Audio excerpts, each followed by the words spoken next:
Good morning, everyone. Good morning. I don't know. Let me see if this is actually working. Are we live? Are we live? Yeah, I guess we're live. Hi. Let me see. 0 people watching this morning. That's good.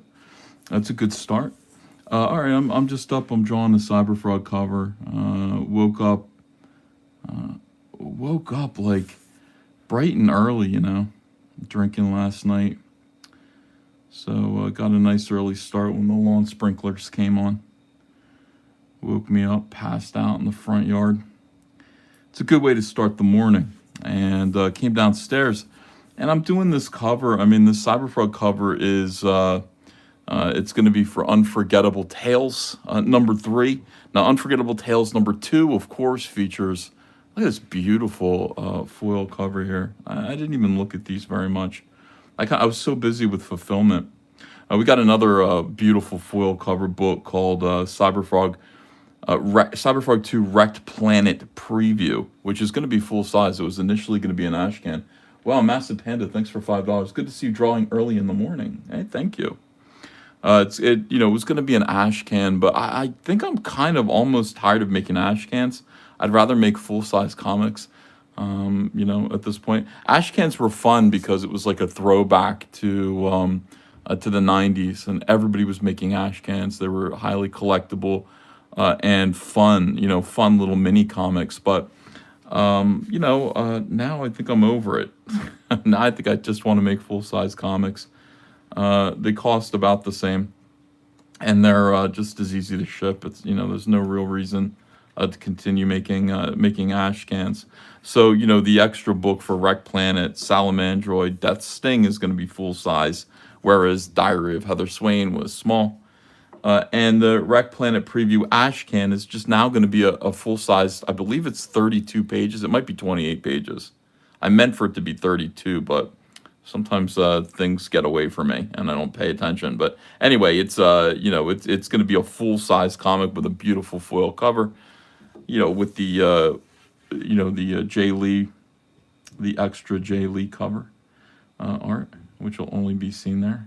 And I'm supposed to be getting those on the 24th. It's I'm working with the new printer, doing things a more hands-on approach, solo.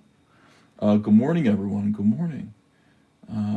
Hi. Yeah, I can see you. I have a nice iPad over here, so I can see the chat. I'm doing this old school. My iPhone is right up here. I am at my other desk on the other side of my studio, so I can. I don't know. I just shut out the internet and watch TV, watch DVDs and stuff like that. It allows me to just focus on my work a little bit more.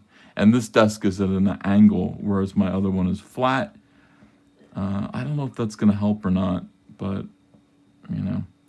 Anyway, I'm about to launch Warts and All. I started as soon as I get the cover colors from Kyle, I'm going to do it. But I started to put together the Indiegogo campaign today. And, one of the tiers is going to have Unforgettable Tales number 3. And Unforgettable Tales number 3 is interesting because my friend Matt Martin, this is a copy. This is actually, my God, this is actually what the book actually looked like.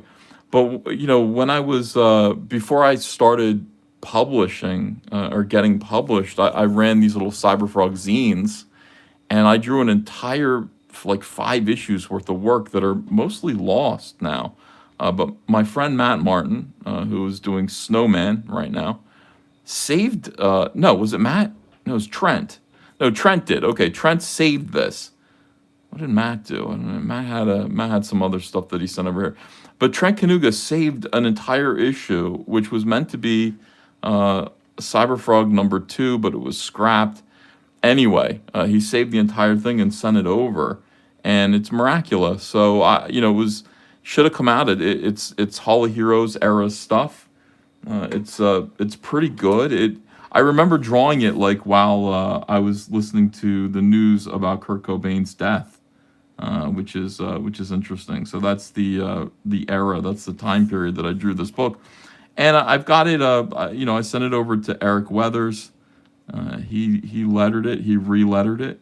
It was all hand lettered before, and then I sent that stuff over to Kyle Ritter, and Kyle's coloring it. So this will be like a previously unreleased classic CyberFrog book with a brand new foil cover. Now this was the original cover, so I'm gonna redraw it.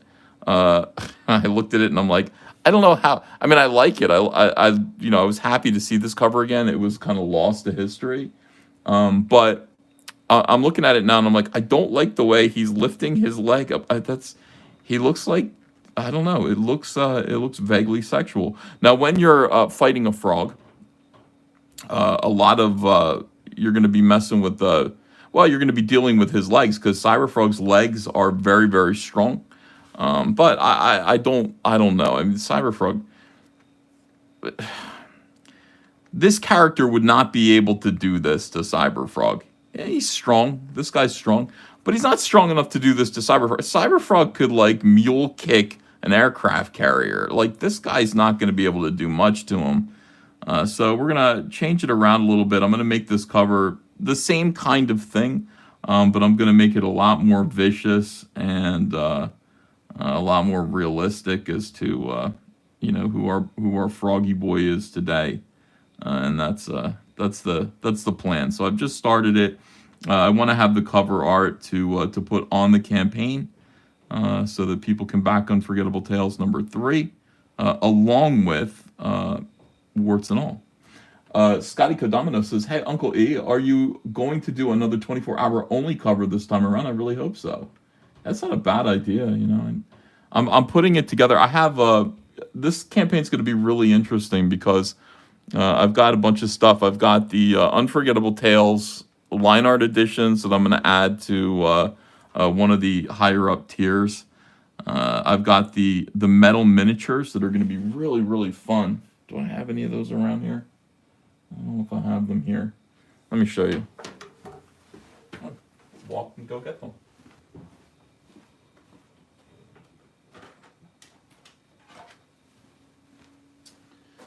So these are limited to 500, and these are going to be part of the campaign here. This is the official CyberFrog metal miniature, for people who like to paint Warhammer miniatures. This is the CyberFrog one. And like I said, I made 500 of these. So they're going to be with one of the bigger, they're going to come along with one of the executive edition warts and all tiers. So, we'll probably sell out of these pretty quickly. I'm pretty excited about I'll take it out if you want to see what it looks like in here. Will the omnibus be shiny? Of course, everything I'm doing from here on out will be shiny inside the box. And you've got your little miniature frog here, made of metal. He's got a little stand. You put them together and then paint them. And I think Andrea said we should have a contest for this and just see who's the best painter. We've got some really, really good miniature painters like in our community. And we'll probably do like a contest where there'll be some really neat prize for whoever gets them. I've got 500 of these. I ordered 500 of them, and I paid a lot for each of these. I was just like, they're going to be giveaways for a certain tier. So I'm not worried about making a profit on them. I'm going to make a profit on the publishing. My goal is always to just make a profit on the publishing and not even worry about the extraneous things like the fun toys, the keychains, the things like that we're making. Let me show you that too. I'm walking around my studio.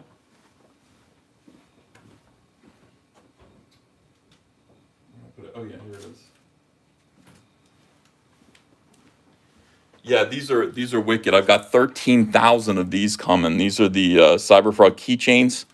And these come free. I mean, these are not cheap at all. These were rather expensive to produce. These are beautiful latex keychains. They're very flexible. I had the logo. I mean, I wanted them to be, I didn't want them to be chintzy. I wanted them to be really, really, really nice. You'd be proud to use this as a keychain. So I had the logo printed on the back here. I guess if I were smart, I would have put like trademark, copyright, Ethan Van Sciver, all caps comics, but I didn't do that. I thought of that later. But in any case, like in little white lettering here, 13,000 of these, and these come free with like Wrecked Planet.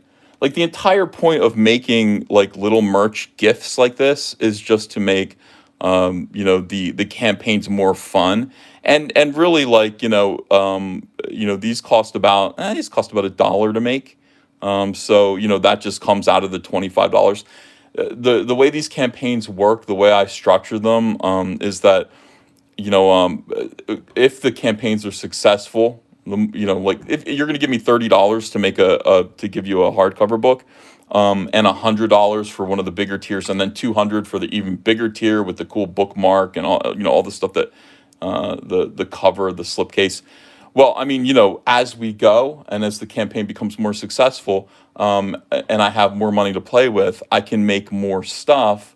And then it kind of subtracts from the, like, say, $30 that you gave me, like $1 from that $30 goes into this keychain or something like that. So this campaign, like warts and all, I'm not so sure that it's going to do that well. I'm hoping it hits six figures. I think I can hit six figures on this campaign, but I'm not expecting it to do anywhere near what a CyberFrog sequel book would do.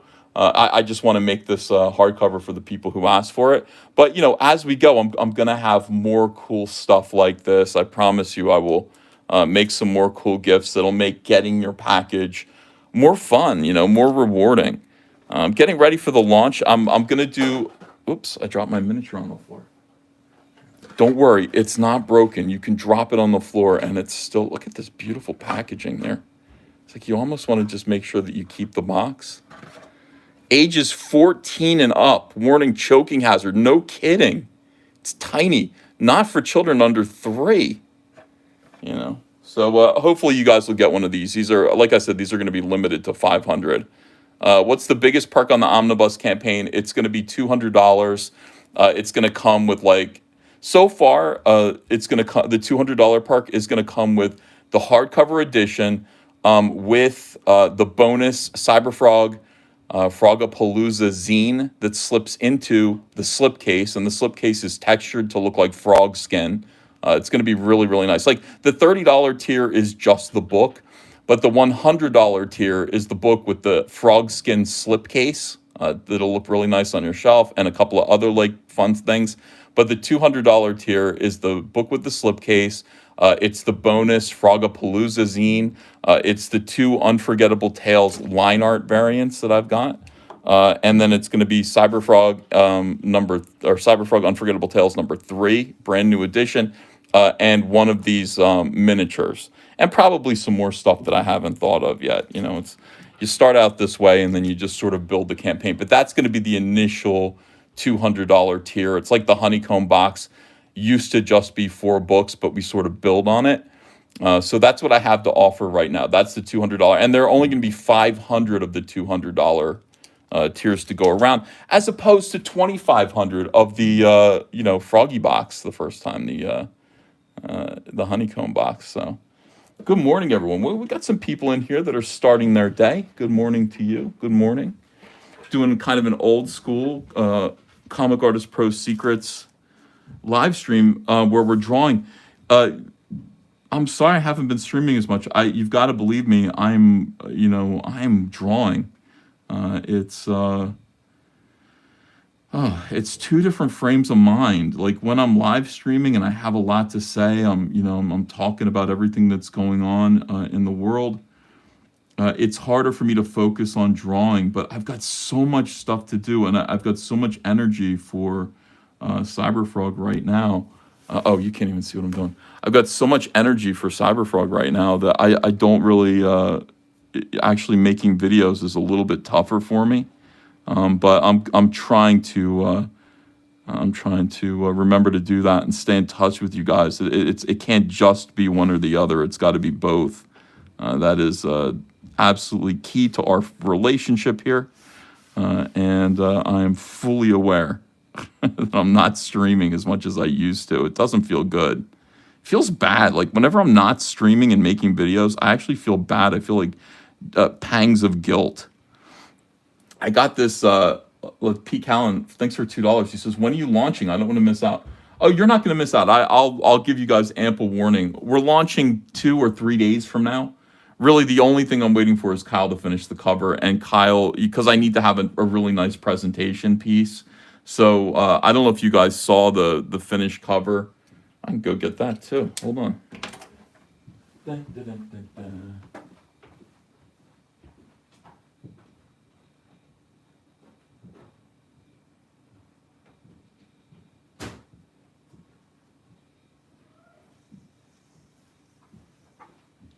Good morning up there. All right, so this is the finished cover for Warts and All. This is the original art, and it took a long time to do, but I think it came out almost exactly the way I was hoping it would. And I mean, it really is like the Walt Simonson redraw of CYBERFROG is perfect. I'm so happy with it. Heather Swain looks beautiful. This was originally an Eric Larson drawing that he did for the cover to Reservoir Frog back in 1997. I kicked his ass. Mine looks way better than his. We've got Salamandroid in here. We've got Deathfly, Traumadeus. Oh my God, Dystopia. Dystopia is an important character in the future of the CYBERFROG book. Dystopia was Heather's friend at school. You could see her in CYBERFROG Zero. You see that her powers are to create poetry, to create mood swings and depression in people. She was kind of a joke character, but she's no joke anymore. This is Shockroach, Rumblebee, Spite, Device, and Dementipede back here. So, some of the biggest villains, and these are some of the mosquitoes. These are not the Vespis. These are some of the mosquitoes from Amphibionics #2. So this is going to be the wraparound cover. Picture this, colored by Kyle, in foil, wrapped around the hardcover of Warts and All. That's what it's going to look like. And Parkinson's camp. Sorry. Hold on a second. Let me fix the camera a little bit here. My camera is taped. All right, there we go. The camera is taped to my lamp. So I'm so low tech. I haven't changed anything since I started this channel, just so that it can like hover right above my desk. All right, now it's kind of should be better. Yeah. So Dementipede. You like Dementipede? Yeah, he's in Wrecked Planet too. Dementipede's in there. Earwig, Shockroach. Wig's important. All these characters that were in Reservoir Frog. Nice shot of Heather's boobs here. So this is the plan. I mean, this is where we're going to go. I think as soon as this is colored, I can launch the campaign because, again, you just need a really nice piece of artwork. No, there are no hidden penises. There's no hidden anything in here. This is just straight up CYBERFROG fun. It was meant to sort of evoke all those great like 90s Spider-Man covers where Spider-Man is sort of fighting all of his enemies. I love stuff like that. So that's what this is kind of meant to evoke. And the thing is, like in the 90s, I created so many like villains for CYBERFROG that I've even forgotten about. Grizzly, the Sisters of Mayhem, like all these characters. I mean, really, that you can, even though I kind of half-assed them in the 90s, it doesn't matter. You can dust these characters off, you can polish them up, and you can make them significant characters that are important to the future of the book. Like, all of these characters existed, they still exist in the current CYBERFROG timeline, and it's really fun to own them. Like, again, these are my IPs. I own all this stuff, so I can do what I want. Rumblebee is definitely my favorite villain. Rumblebee is like the Boba Fett of CYBERFROG. I just dig him so much. I want to make, and you can tell, like I spent a lot of time drawing Rumblebee. I want to make an action figure of him. I just think he's badass. I like his little like laser wings. He wears like a backpack that projects wings out that make him fly. I like all that stuff. So. Look, I'm proud of my creation. I think these are really fun characters that I think people are gonna dig, and there's a lot of room to move.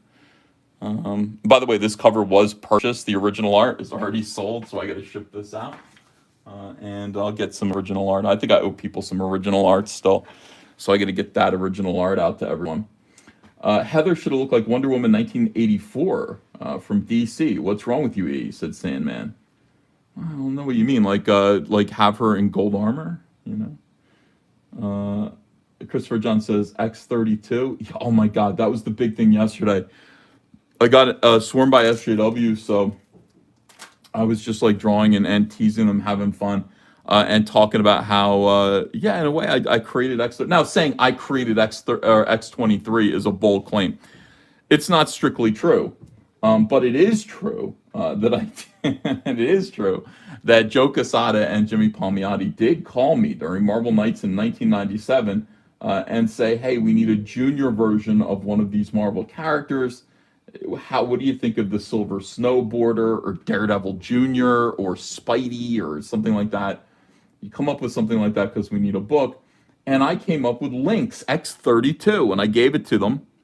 I showed it to Joe, and to me it was Wolverine's daughter, half Canadian, half Japanese. She was a badass. She was facially pierced, and they absolutely loved the idea. Joe took it to Bob Harris. They did backflips over it.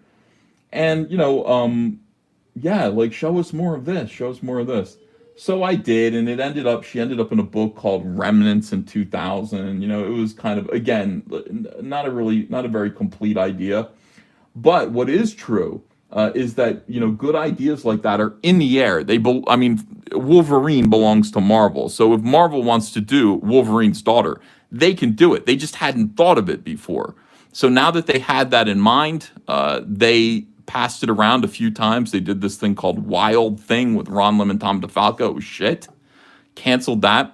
And then it just sat around, this idea. They're trying to come up with it, trying to develop it. And eventually, Laura, whatever her name is, the new X23, why X23? Appeared in, they're telling me the cartoon. And I didn't know that. I remember when Wild Thing came out, I was living in Portland, Oregon, unfortunately. And I went to the big comic book store there and I saw it on the stands and like rolled my eyes. I was like, yeah, you guys are fucking, you guys are stealing my idea. Well, they weren't stealing it. You can do whatever you want with stuff like that. But X23 was the finalized version of that idea. It's like they gave it to a creative team to fix up, and they came up with that version, which is very similar to my initial version. In fact, Wild Thing wasn't. Wild Thing was just stupid, but X23 is pretty close to my character Lynx. Now, I didn't give them the name Lynx. Lynx is my character. The name Lynx, trademark, copyright, Ethan Van Sciver, all caps comics. Lynx is a CYBERFROG character. I'm claiming that character. But the idea of, Wolverine's kid, all that stuff, obviously that's theirs and they can do whatever they want with it. Now, why do that? Because it's funny. People, SJWs, largely when they attack me on Twitter, a very strange thing happens. They all seem to have like avatars of characters that like I kind of had my fingers in, that I kind of co-created or helped with. So, someone's saying X23 is the greatest character ever, not as good as CYBERFROG. Well, I created X23. How do you like that? And it's true. There's some truth to that. Not X23, not this character Laura Kinney or whatever her name is, but yeah, the idea for X23 did in fact come from me, and that's that's just, you can't take that away. You guys have to, SJWs, you have to deal with the fact that my genius is expansive. That I have my time in comics was substantive. I in the mainstream, I actually produced things that made a lot of money for these companies. What a waste of time. What a goddamn waste of time. That's what I would tell other people. I saw this video today that was really, really good. I mean to do a live stream and go over it. This kid was just like talking about how he said, fool me once, shame on you. Fool me twice, shame on me. And I'm not going to allow you. Fool me 3 times, and that's my problem. And he was talking about working for corporations and investing all of your time and energy in working for a corporation that doesn't care about you. And it was a pretty great thing. The video kind of said that I was like a big inspiration to him, which is amazing. Like I don't even think like I feel like I'm under fire all the time, and I always wonder like, did I do the right thing? Like, am I sure? I have second thoughts. I doubt myself all the time. I mean, I'm only human, But then to see people come out and say that, what I experienced is a real thing. It's a real phenomenon. It's happening. And this kid was a black kid. He wasn't. He was what would be known as what would be called a marginalized person. Let go from his major corporation, and he just said, he's like, from here on out, he's like, I'm doing all this myself. I'm doing it myself. I'm not listening to anyone who's going to tell me that I can't do it myself.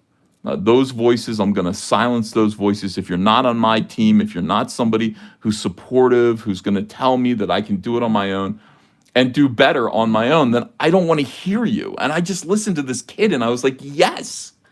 Yes, yes, yes. He's like, the only person I'm going to listen to is Ethan Van Sciver. Well, listen to me. You can do it. This is what I would tell this guy. You can do it. You can totally do it on your own.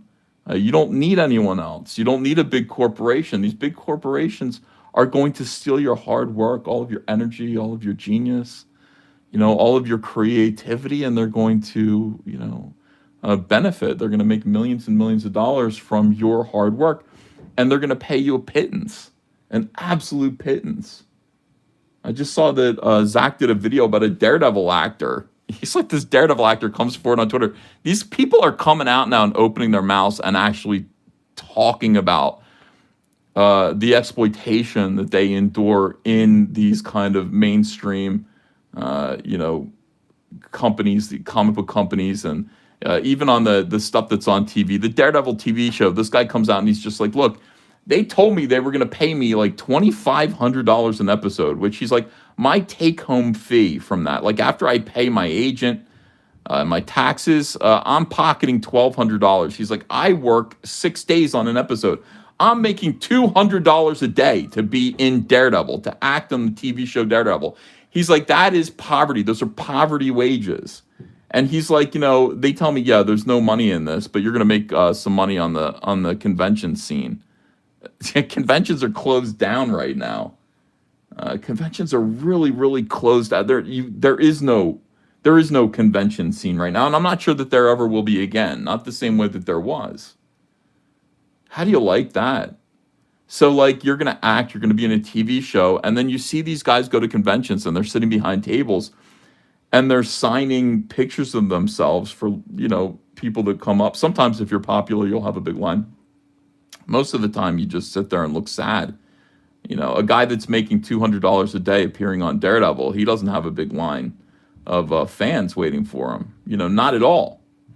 So, I mean, that's a real thing. It's amazing. These guys are just coming forward and they're actually like exposing the truth.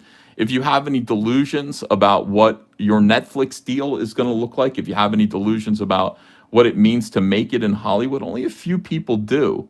The corporation always comes first. And even in mainstream comics, when you are out there, you're putting your comic through the direct market, you're giving away 2/3 of the cover price of your comic book to the distributor and the retailer. And I know I have retailer friends here that get mad at me for saying this stuff.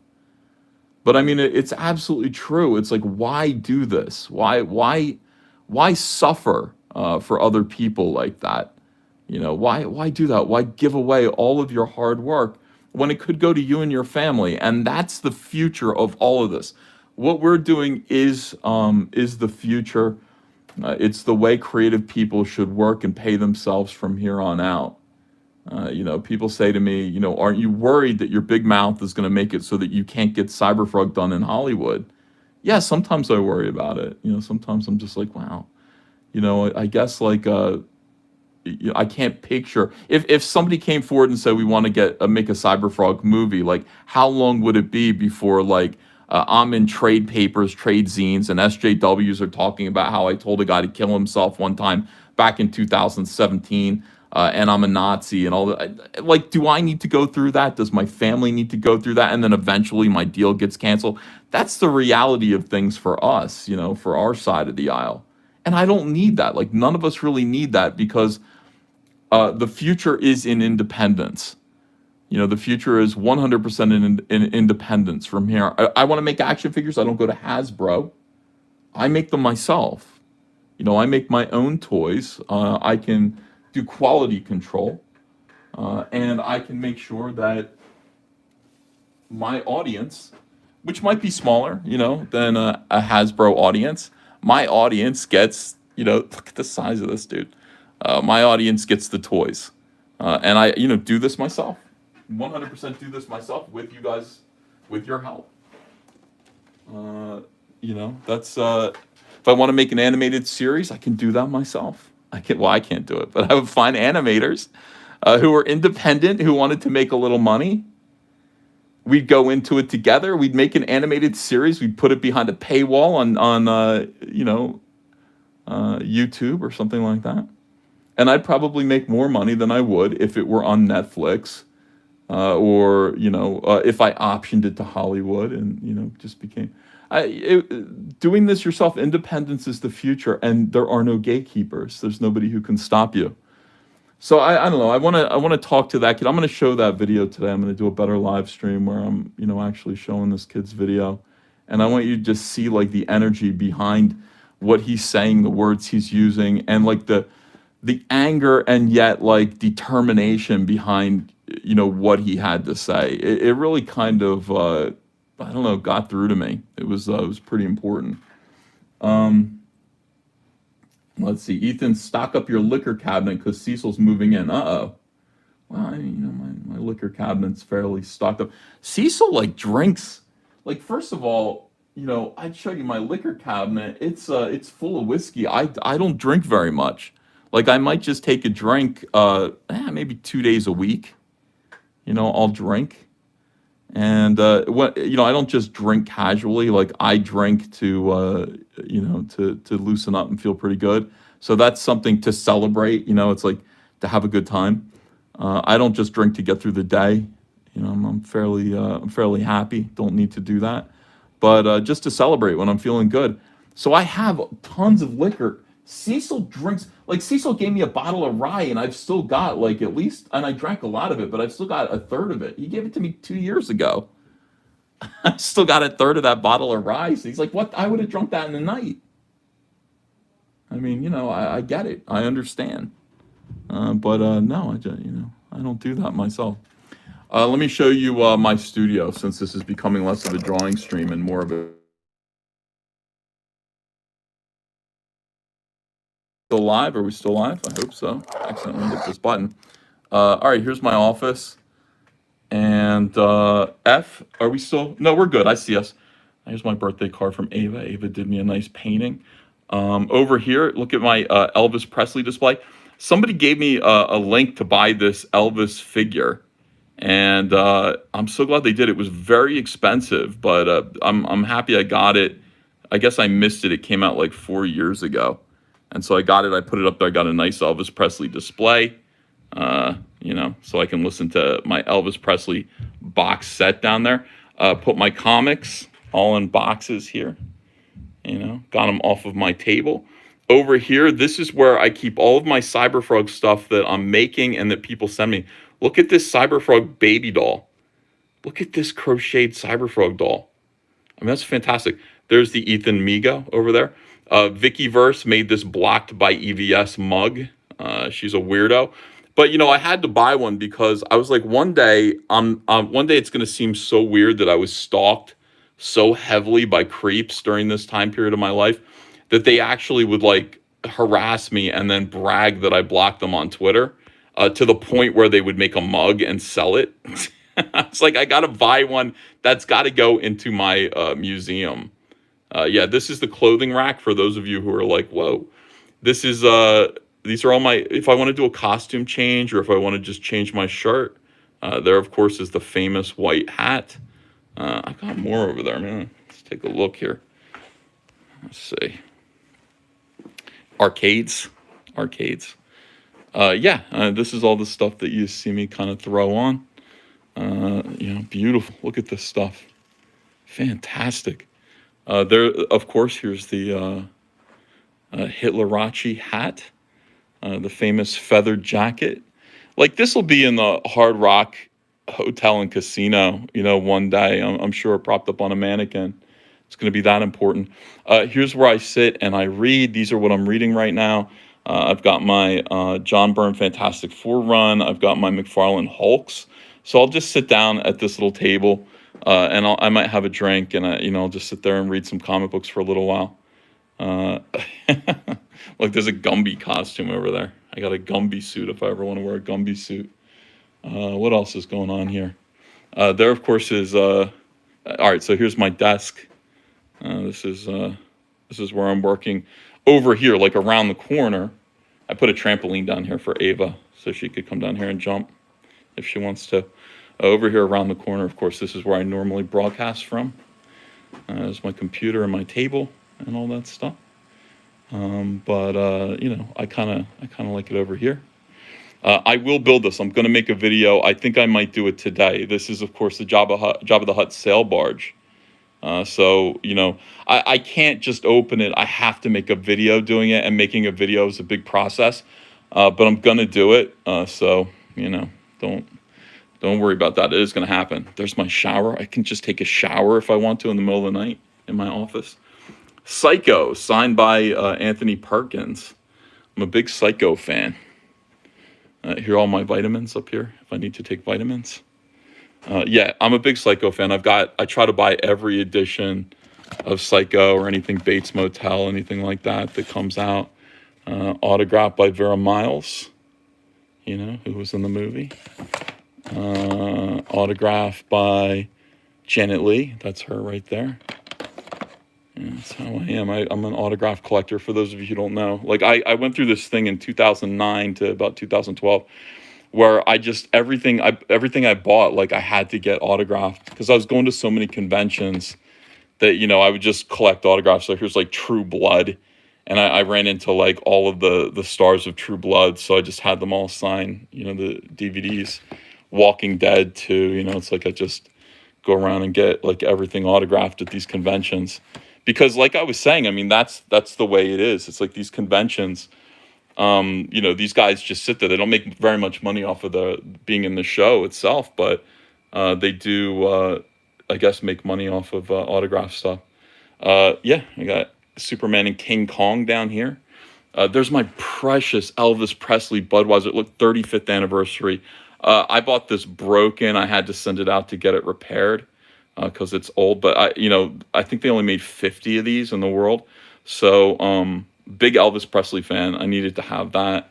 I think the Budweiser part didn't work. Like it was cracked at the B there. So I sent it away to get fixed. And now it's just, I just turn around and I can't stop looking at it. It's beautiful. I'm kind of a neon guy. Like I like having neon stuff in my office. Here's a replica of the Las Vegas sign that's neon over there. And I've got, as a kind of a Vegas-y guy here.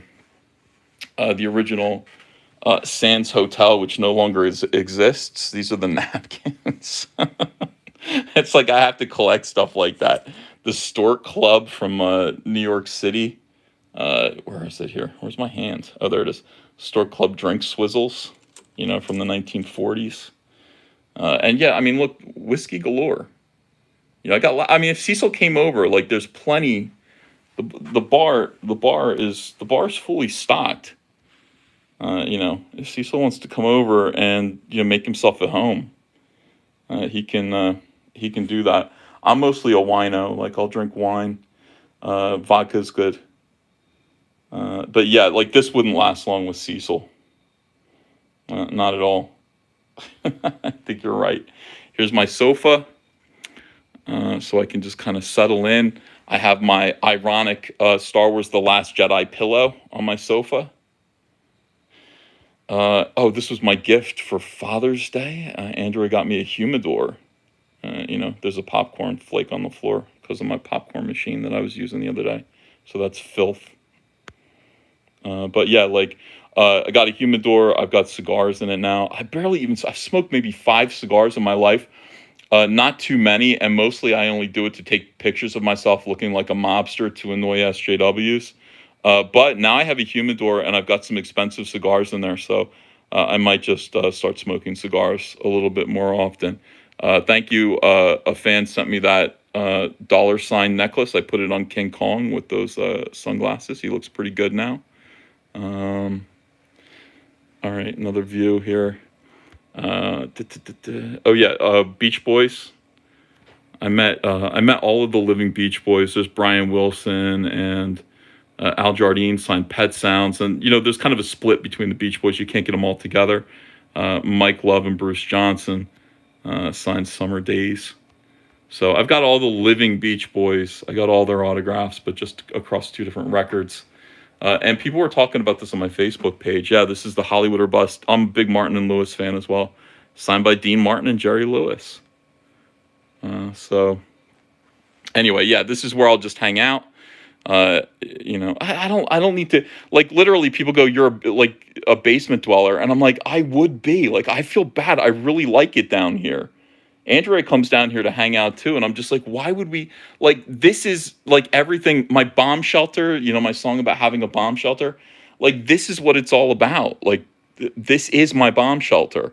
And if we were nuked, I'd be quite happy. I'd be like,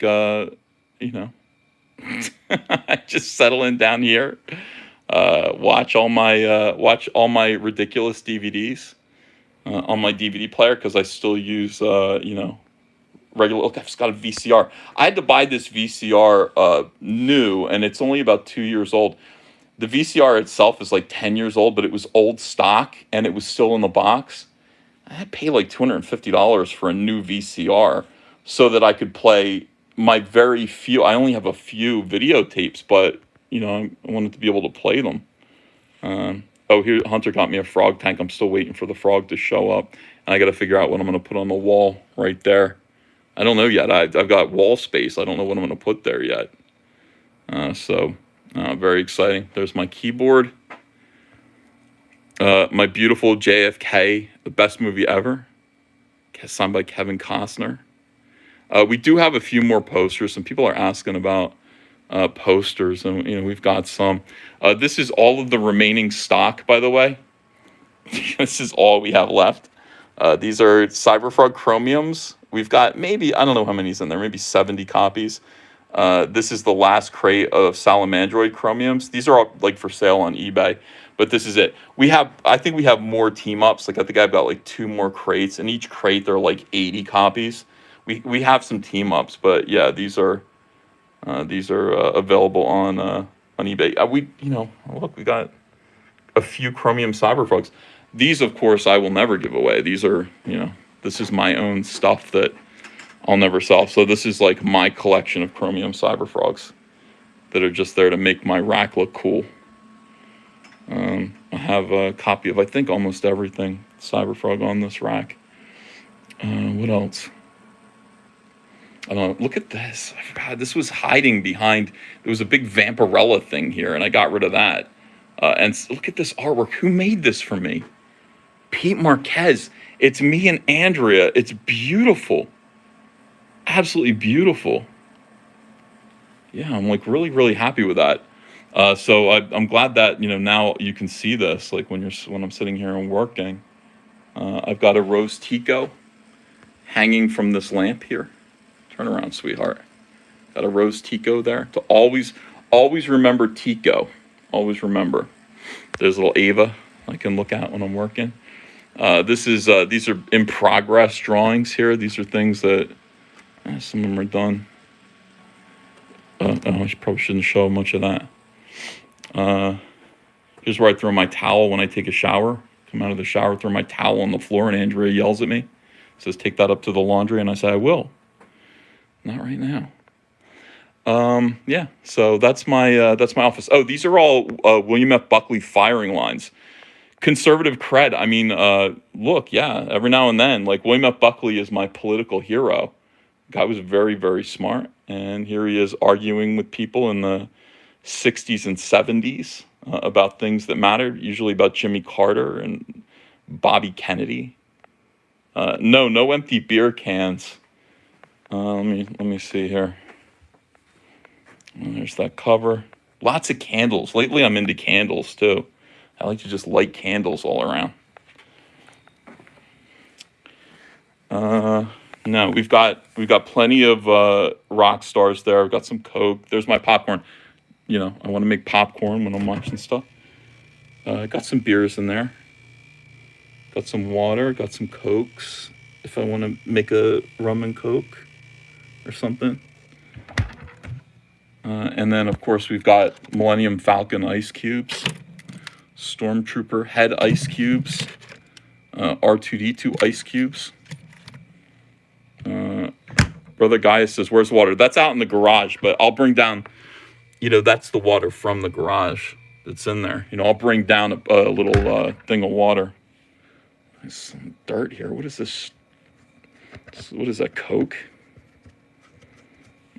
Spray that down. Got to keep my studio fresh and clean. Always do that, guys. Always keep things clean. Again, my new Elvis display. I just got that sign. That looks so badass now. And I posed him carefully. Like, look at his leg there. I used this as reference. Now, you guys saw this earlier. This is my Elvis autograph. So I just, I tried to pose his legs like that to make him look like Elvis. My Elvis autograph. I got to frame that soon. Yeah. Got Sinestro stuff. Atrocitus, all this stuff that I did. And I'm slowly kind of phasing out DC Comics stuff out of my office, though. And just, if I can replace it with Frog, I will. My Batman statue. And get rid of that, too. Andrew's like, you got to hang on to it, though. You got to keep it. And I'm like, well, I don't know. It doesn't mean very much anymore. This is the best character I ever created, though. Carousel. Awesome. Very rare action figure. I think you had to go to San Diego to get this. I didn't go. I just bought it on eBay. So anyway, this is my workstation, and this is what I'm doing today. Thank you guys. Thanks very much for joining me. I'm gonna do a better live stream. I'm gonna run upstairs. I think everybody's awake. I'm gonna take Ava to the bus. But thank you guys for joining me. I'll do a better live stream in a bit because I want to show you that video and talk about it a little bit more, because just what's being said out there right now is just exciting to me. People being independent and doing it by themselves. Look at my glasses. I'm becoming Jack Benny. Like, I have to wear these in order to see, to draw now. God, I'm getting old. Getting old sucks. Anyway, yeah, will you hit the like button? And thanks. I'll be back. I'll be back a little bit later on. Trust me, I will. And we will talk about more stuff. Have a fantastic morning, everyone. Thanks.